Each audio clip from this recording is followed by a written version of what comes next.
Alam mo ba na ang luya, isang karaniwang sangkap sa bawat tahanan, ay may napakaraming kamanghamanghang gamit? Magagamit ito para sa kamatis, pipino, sili at iba pa. Kung nais mong maging malusog, matibay, at ligtas sa peste at sakit ang iyong mga gulay, hindi mo na kailangang gumamit ng kemikal. Isang maliit na piraso ng luya lang ay sapat na para maresolba ang problema.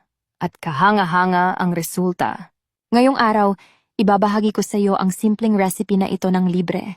Pero bago ko ito ibigay, huwag kalimutang i-like at i-save ang post na ito para madali mo itong mabalikan kapag kailangan mo. Narito ang recipe. Kumuha ng 50 gramo ng luya. Magdagdag ng 50 gramo ng suka. Ihalo sa 5 litrong tubig.